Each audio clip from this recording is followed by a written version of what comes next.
Bonjour et bienvenue dans la deuxième saison des podcasts du collectif Voix libérée. Alors, en septembre 2026, la France va recevoir la visite du pape Léon XIV.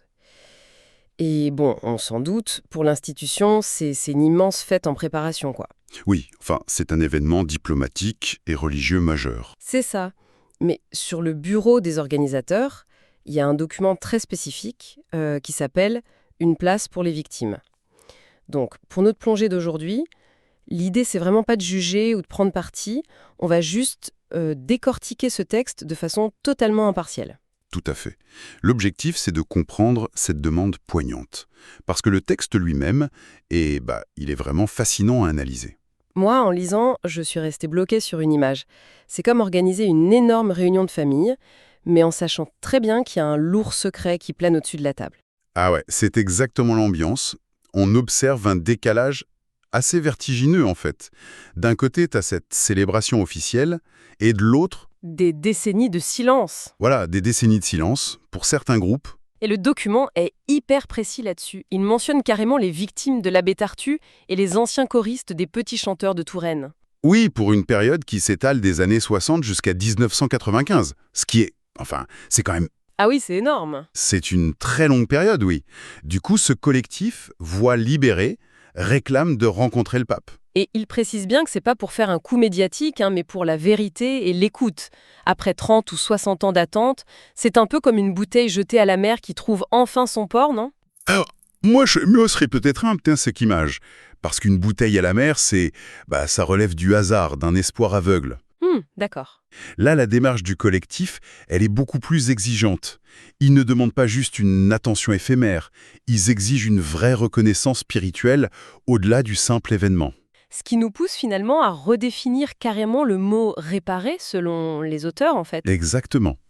Pour eux, la demande est extrêmement solennelle. Ils veulent obtenir une place digne et fraternelle pendant cette visite papale. Et ils insistent sur le fait que réparer, c'est pas juste signer un chèque d'indemnisation.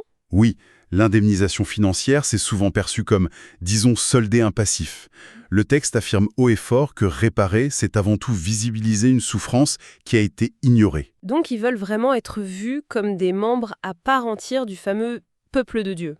C'est tout à fait ça, oui. C'est fou parce que l'argent, c'est juste un petit pansement institutionnel au final. Alors que là, leur demande, c'est carrément de reconstruire les fondations même de la maison. C'est une excellente métaphore. Mais ce qui est redoutable d'un point de vue stratégique, c'est qu'ils utilisent les propres mots de l'Église pour justifier ça. Ah bon? C'est-à-dire?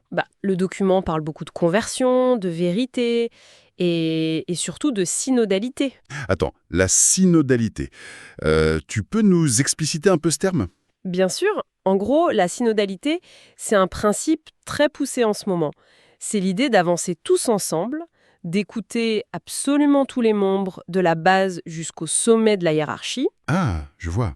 Du coup, le texte souligne que si l'Église se veut vraiment synodale, ce serait absurde, voire incompréhensible, d'accueillir le pape sans les victimes. Ouais, ça ferait un peu tâche par rapport à leurs propres valeurs actuelles. Voilà.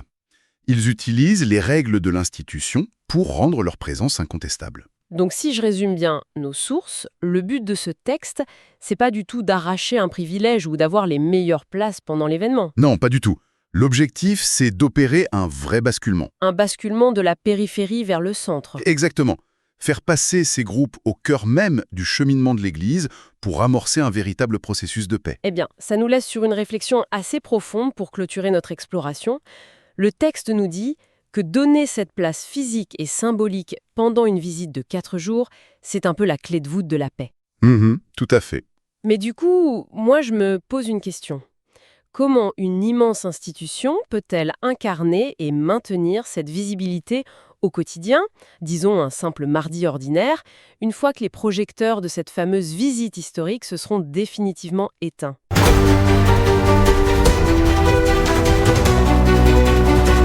Merci d'avoir écouté cet épisode.